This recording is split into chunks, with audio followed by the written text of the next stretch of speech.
Dave from CheapWineFinder.com. Coming at you again with another wine review, which is what we do. And I've got an interesting one, at least for me. I like this one. It was not what I expected it to be. And it's a wine I found on sale, Memorial Day wine sale. I think I found it for $15. And it's the Bogle Phantom Red Blend 2016. And it's a blend of 51.5% Petite Sirah and was that make it 47.5% Zinfandel, which is kind of a little bit of different blend. You see Petite Sirah blended in Zinfandel labeled wines all the time. They go together well. So it'll be 90% Zinfandel and 10% Petite Sirah. And you see that all the time, especially with wines out of Lodi. And Petite Sirah is like the secret weapon in all sorts of California red blends. It's in there all the time. So it's a grape that you don't always see as a lead wine grape, but it works fairly well as one. And here it's got a chance to shine with Bogle. Bogle's out of Clarksburg. They're a 6th-generation wine family. Been making wine for over 50 years. They are one of the mainstays of Clarksburg. Clarksburg is located south of Napa and a little east. There is the San Francisco Bay, other side of San Francisco, the bay comes in there. And on the south side of San Francisco Bay, and on the north is the San Pablo Bay. I always get San Pedro and San Pablo, my Peters and Pauls mixed up, but I think it's San Pablo Bay. And San Pablo Bay is one of the reasons Sonoma is a great place for to grow grapes, because you get the coastal Pacific Ocean coast, and that brings cool climates in there. And then you get it underneath, you get the San Pablo Bay, so it's getting cold air on both sides. And Carneros, which is fairly far inward, is actually a Pinot Noir location, and that's half in Napa and half in Sonoma. And Napa Valley, with all its mountains and valleys and everything, has cool air coming in from the San Pablo Bay to help that out. And Clarksburg is in the delta of the San Pablo Bay. All these river valleys go flowing through there, and the cold air gets funneled through. And actually, Lodi is further east. So it's not in the Central Coast, and it's not in the North Coast growing region.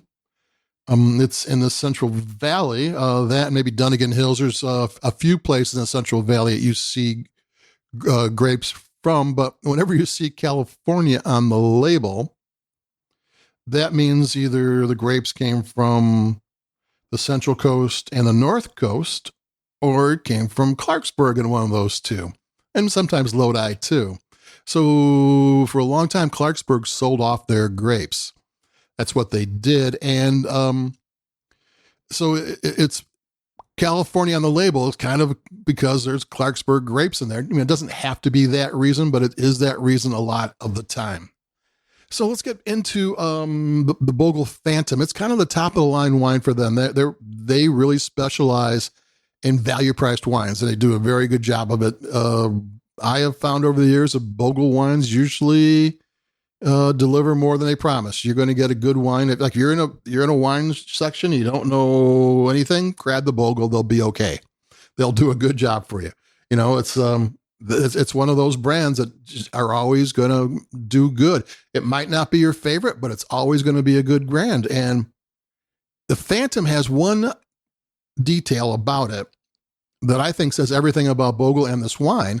And that is, it's been in American oak barrels for 28 months. There's a rule of thumb that for every month, and this is no law, it varies. For every month it's in oak barrel, the wine should age in bottle just so it can balance and come together for another month. So in a wine they weren't going to charge a fortune for, they were going to take 3 to 4 years for this wine to come together, because you can't, that's how $10 wines, $12 wines can be their price. One thing, they make it in large quantities. 2, they can sell it quickly. They do techniques that make it come together. So it's ready early and ready to drink. I'm going to take a sip of this wine just because I got a glass in my hand.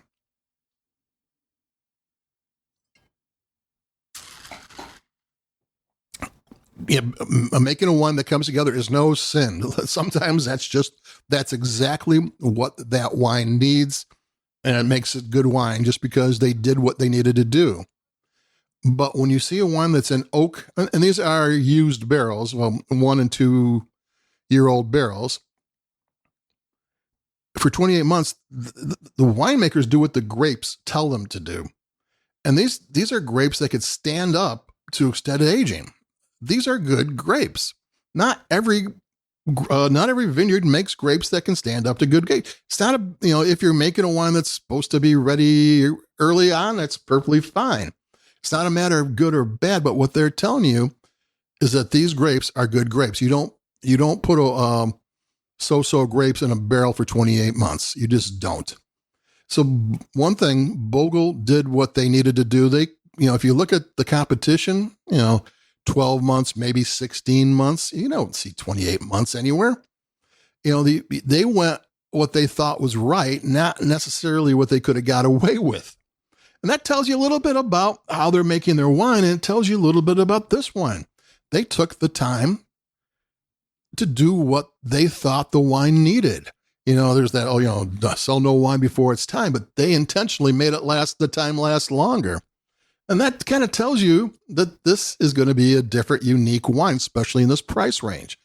Just Google a red wine in 28 months in oak and see what you find. You're going to find probably, $50, $60, $70 wines. You're not going to find a wine that's on sale for $15. And it has those flavors.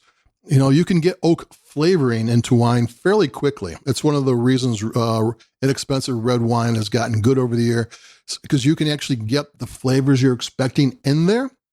But what you can't hurry up, what you can't kind of duplicate or replicate, is the aging.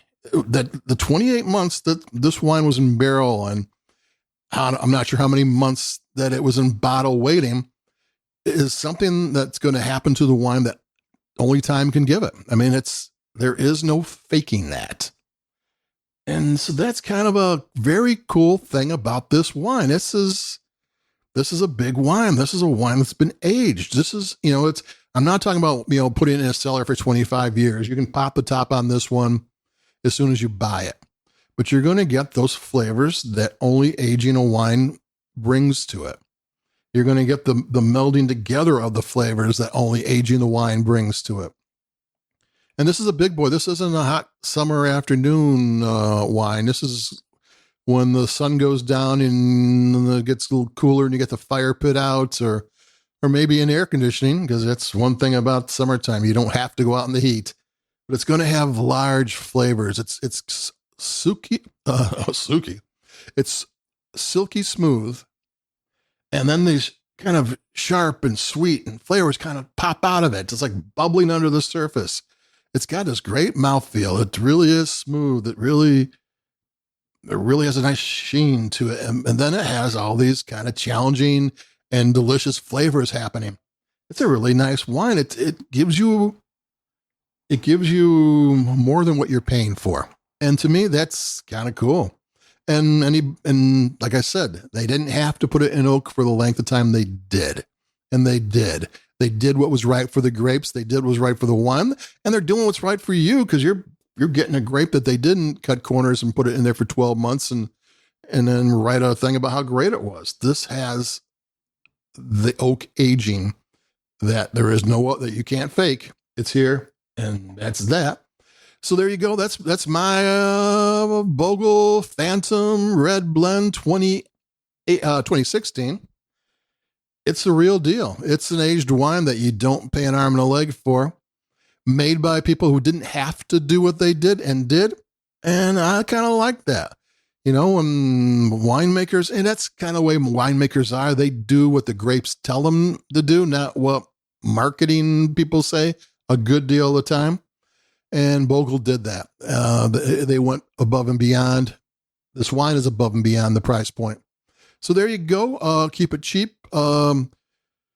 It's getting to be getting everybody's out and about. It's amazing how people are out and about nowadays. So we'll keep it going. We'll keep coming at you. And adios, over and out. And I'll talk to you later.